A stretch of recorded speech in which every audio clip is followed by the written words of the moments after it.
கன்னிராசிக்காரர்களுக்கு இந்த மாதம் முழுவதும் சீரான வளர்ச்சி என்றாலும் கூட 20ஆம் தேதிக்கு பிறகு புதன் ராசியிலேயே உச்சமடைவதால் மிகப்பெரிய நல்ல பலன்கள் ஆவணி மாதத்துல உண்டு. தசம அங்காரகா என்கின்ற அமைப்புல 10ஆம் இடத்துல செவ்வாய் இப்போது வலிமையாக இருக்கிறார். இந்த மாசம் முழுக்க அவர் அப்படியே இருக்கிறார். அது எதிர்பாராத நன்மைகள், எதிர்பாராத மாற்றங்களை வேலை தொழில் அமைப்புகளை கொடுக்கும்.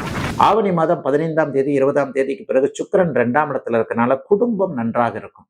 குடும்பத்துல சண்டை சச்சரவுகள், கணவன் மனைவி பிரிஞ்செல்லாம் நினைச்சவங்க எல்லாருக்குமே அதற்கான தீர்வுகள் கண்டிப்பாக உண்டு. பிரிய மாட்டீங்க. சிலருக்கு தூர பயணங்கள் கண்டிப்பாக உண்டு. ஆவணி மாதம் முதல் 10ஆம் தேதியிலிருந்து 20ஆம் தேதிக்குள்ளாக நல்ல பயணங்கள், ஒரு வேலைக்காக, ஒரு தொழிலுக்காக, இந்த விஷயத்திற்காக. அம்மனருள் டிவி நேயர்கள் அனைவருக்கும் இனிய நல்வாழ்த்துக்கள். எல்லோரும் நன்றாக இருப்பீர்கள். இப்பொழுது பெரிதும் எதிர்பார்க்கக்கூடிய ஆவணி மாதம், இந்த 2026 பராபவ வருஷத்துல ஆவணி மாதத்துடைய பலன்கள் மேஷம் முதல் மீனம் வரையிலான 12 ராசிக்காரர்களுக்கு எப்படி இருக்கும் அப்படிங்கிறத பார்த்துடலாம். ஆவணி மாதத்தோட சிறப்பு என்ன?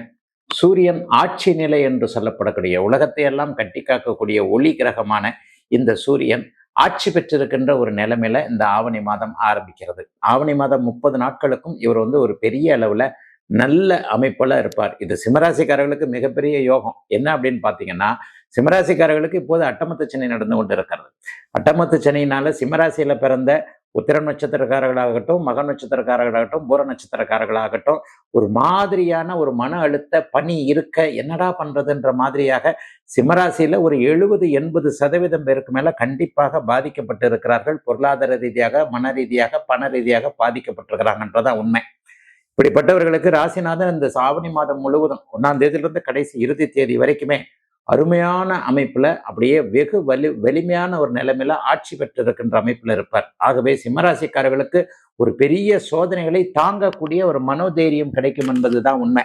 இப்ப ஆவணி மாதம் 30 நாட்களும் சூரியன் சிம்மத்திலேயே வலுவாக இருக்கக்கூடிய தன்மைகள்ல வேற ஏதாவது ஒரு பயிற்சிகள் இருக்காங்க ஐயா? 3 கிரகம் 4 கிரக பயிற்சிகளை தான் அடிக்கடி சொல்லுவேன். ஏன்னா 1.5 மாசம் 1 மாசத்திற்குள்ள கிரகம் மாறக்கூடிய அமைப்புகள் சூரியன், செவ்வாய், புதன், சுக்கிரன் ஆகிய 4 கிரகங்களுக்கு தான். ராகுகேது பயிற்சி, குரு பயிற்சி, சனி பயிற்சி இந்த ஆவணி மாதத்துல எதுவும் இல்லை. சமீபத்துல ராகுகேது பயிற்சின்னு பாத்தீங்கன்னா வருகின்ற டிசம்பர் மாசம்தான் ராகுகேது பயிற்சி ஆரம்பிக்கும். அதே நவம்பர் டிசம்பர்ல தான் குரு அதிசார முறையில இப்ப இருக்கிற வீட்டுல இருந்து கொஞ்சம் தள்ளி அடுத்து இந்த சிம்ம வீட்டிற்கே வருவார். இந்த ஆவணி மாதத்தின் நடுப்பகுதியில செவ்வாய் ஆவணி மாதம் முழுவதும் இப்போது இருக்கக்கூடிய மிதுன வீட்டிலேயே இருக்கிறார். செவ்வாய் மாற்றம் கிடையாது. சூரிய மாற்றம் மாதம் எப்போதும் நடக்கக்கூடிய ஒன்று. ஆவணி மாதத்துல நடுப்பகுதியில கிட்டத்தட்ட ஒரு 10-15ஆம் தேதியிலேயே சுக்கிரன் நீச்சத்திலிருந்து விலகி அப்படியே ஆட்சி நிலைமைக்கு போகிறார். சூரியனும் சுக்கிரனும் ஆட்சி நிலைமையில் இருக்க ஆவணி மாதத்துடைய 20ஆவது நாள் புதன் உச்சமாகிறார். ஆக சூரியன் உச்சம், புதன் உச்சம், சுக்கிரன் ஆட்சி என்கின்ற இந்த அமைப்பு மிகப்பெரிய உண்மையிலேயே ஒரு நல்ல பலன்களை, நல்ல அமைப்புகளை கொடுக்கக்கூடிய ஒன்றுதான். போன ஒரு கிட்டத்தட்ட ஒரு 15-20 நாட்களாகவே சுக்கிரன் நீச்சமாக இருக்கின்ற காரணத்தினால் சுக்கிரனை யோகாதிபதியாக கொண்டவர்களும் சுக்கிரனை ராசிநாதனாக கொண்டவர்களும் கொஞ்சம் சரியில்லாம தான் இருக்கிறீங்கன்றதான் உண்மை. சுக்கிரதசை நடக்கிறவங்களுக்கும், சுக்கிர புக்தி நடக்கிறவங்களுக்கும், சுக்கிர அந்தரம் நடக்கிறவங்களுக்கும் இந்த சுக்கிரன் 1 மாதத்துக்கு நீச்சமாக இருப்பார். இந்த 1 மாதத்திற்கு நீச்சம் 31 நாள். அதாவது ஆவணி மாதம்னு சொன்னா கூட நிறைய பேருக்கு புரியாது. ஆகஸ்ட் மாசம் முழுவதும் சுக்கிரன் நீச்சம். ஆகஸ்ட் மாசம் 1ஆம் தேதி சுக்கிரன் நீச்சம் ஆவார். அப்படியே செப்டம்பர் மாதம் 2ஆம் தேதி வரைக்கும் 30-31 நாட்களுக்கு சுக்கிரனுடைய நீச்சம் உண்மையிலேயே இப்ப நிறைய பேரை பாதிக்கும். சுக்கிரன் சார்ந்த தொழில் அமைப்புகளை கொண்டவர்கள், சுக்கிர தசாபுக்தி அந்தரங்கள் கொண்டவர்கள் எல்லாருக்குமே சுக்கிரனுடைய நீச்சம் கொஞ்சம் கடினமாக இருக்கிறது இல்லையா? அப்ப இந்த ஆவணி மாதத்தின் நடுப்பகுதியில சுக்கிரன் நீச்சத்திலிருந்து ஆட்சி பெற்ற நிலைமைக்கு வருவது ஆடி மாதம் முழுக்கவே நல்லா இல்லாம இருக்கிறவங்களுக்கு கொஞ்சம் மாற்றத்தை கண்டிப்பா கொடுக்குங்க. புதனும் உச்சமாகிறது வருஷத்துக்கு ஒரு தடவை தாங்க. 10 மாசத்துக்கு ஒரு தடவை தான் புதன் உச்சம் என்கின்ற அதி உன்னத நிலைமை அடைவார். அது இந்த ஆவணி மாதம் 20ஆம் தேதிக்கு பிறகு பிற்பகுதி அமைப்புகள்ல ஒரு 10 நாட்களுக்கு மேலாக அவர் பரிபூர்ண உச்சம் என்கின்ற எல்லாத்திலையும் ஒரு சிறந்த அமைப்பாக இருக்கிறார். ஆக புத்திசாலித்தனமான துறைகள் என்று சொல்லப்படக்கூடிய கம்ப்யூட்டர், கணக்கு வழக்கு, அக்கௌண்ட், சாஃப்ட்வேர், வியாபாரம் பண்றதுல கூட என்னுடைய புத்திசாலித்தனத்தை முதலீடா வச்சிருக்கிறேன், பண முதலீடு கிடையாதுன்ற மாதிரியாக ஏதேனும் ஒரு சூழ்நிலையில அறிவு சார்ந்த தொழில் அமைப்புகளோடு தொடர்பு கொண்டிருக்கக்கூடிய அத்தனை அமைப்புகள்லையும் புதன் தசை, புதன் புக்தி, புதன் அந்தரம் நடக்கக்கூடியவர்களுக்கு மிகப்பெரிய உயர்வுகள் உண்டுங்க. ஆக ஆவணி மாதத்தினுடைய கிரகத்துடைய சிறப்பு நிலைகள்னு பார்த்தீங்கன்னா, சூரியன் ஆட்சி, சுக்கிரன் பிற்பகுதியில் ஆட்சி, புதன் பிற்பகுதியில் ஆட்சி, மாதம் முழுக்க செவ்வாய் ஒரே இடத்தில் இருக்கிறார், மிதுன வீட்டில் இருக்கிறார், அவர் மிகப்பெரிய நல்ல நிலைமையில் இருக்கிறார். அதை போலவே குரு உச்சமாகி சனியை பார்த்து கொண்டிருப்பது, ராகு கேதுக்கள் இயல்பான ஒரு அமைப்பில் இருப்பது நல்ல பலன்களை கூடுதலாக தரும் என்பதால் மிகப்பெரிய நல்ல மாற்றங்களோடு ஆரம்பிக்கிறது இந்த ஆவணி மாதம். கன்னிராசிக்காரர்களுக்கு இந்த மாதம் முழுவதும் சீரான வளர்ச்சி என்றாலும் கூட 20ஆம் தேதிக்கு பிறகு புதன் ராசியிலேயே உச்சமடைவதால் மிகப்பெரிய நல்ல பலன்கள் ஆவணி மாதத்துல உண்டு.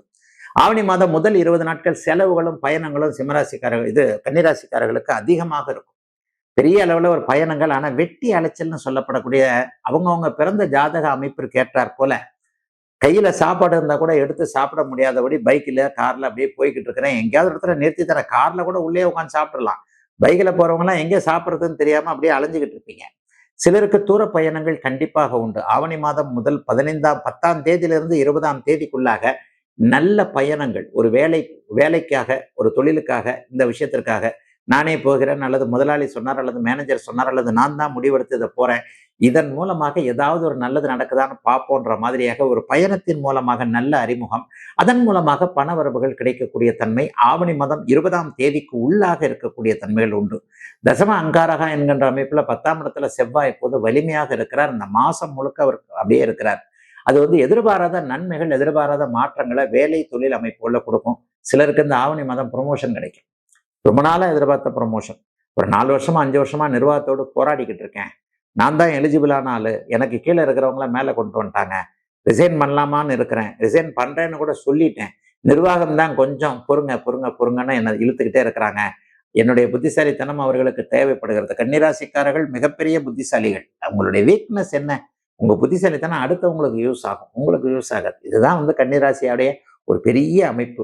ஆக இந்த அமைப்பில் இருக்கக்கூடியவர்கள் எல்லாருக்குமே உங்களுடைய ஒரு மனோதைரியம், உங்களுடைய ஒரு அறிவாளித்தனம் எல்லாமே உங்களுக்கே உபயோகப்படக்கூடிய நல்ல மாதமாக இந்த மாதம் அமைஞ்சிருக்குங்க. ஆவணி மாதம் 20ஆம் தேதிக்கு பிறகு தீர்க்க முடியாத தீராத பிரச்சனைகள் எல்லாத்தையும் தீர்க்கக்கூடிய தைரியம், வல்லமை கண்டிப்பாக வரும். ஆண்களுக்கும் பெண்களுக்கும் நல்ல அறிமுகங்கள் ஏற்படும். நல்ல விதமான அமைப்புகள் உண்டு. ஆணுக்கு பெண்ணாலும் பெண்ணுக்கு ஆனாலும் நல்லவைகள் நடக்கக்கூடிய அமைப்புகள் உண்டு.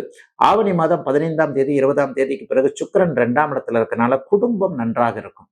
குடும்பத்துல சண்டை சச்சரவுகள், கணவன் மனைவி பிரிஞ்செல்லாம் நினைச்சவங்க எல்லாருக்குமே அதற்கான தீர்வுகள் கண்டிப்பாக உண்டு. பிரிய மாட்டீங்க. குழந்தைகளுக்காக ஏதாவது ஒரு வகையில நம்ம அட்ஜஸ்ட் பண்ணி தான் போகணுன்ற மாதிரியான எண்ணங்கள் வரும். ஒருவருக்கொருவர் விட்டு கொடுத்து போகக்கூடிய தன்மைகளும் இப்போது கன்னிராசிக்காரர்களுக்கு அமைந்திருக்கின்றன. என்ன, போன வருஷம் ஃபுல்லா பிடிவாதமா இருந்துட்டீங்க, 7ஆம் இடத்துல சனி இருக்கிறதுனால நான் தப்பு பண்ணல, நான் எதுக்கு கீழே பணிஞ்சு போகணுன்ற எண்ணங்கள்லாம் இருந்தது இல்லையா, அவர்கள் எல்லாருக்குமே ஒரு சுமூகமான தீர்வுகள் வரக்கூடிய அமைப்புகள் இப்போது உண்டு. 11ஆம் இடத்துல குரு உச்சமாக இருக்கிறதுனால சொல்லிக் கொடுக்கும் துறையில் இருக்கக்கூடியவர்கள் எல்லோருக்குமே மிகப்பெரிய நன்மைகள் இருக்கக்கூடிய நல்ல மாதங்க இந்த மாதம்.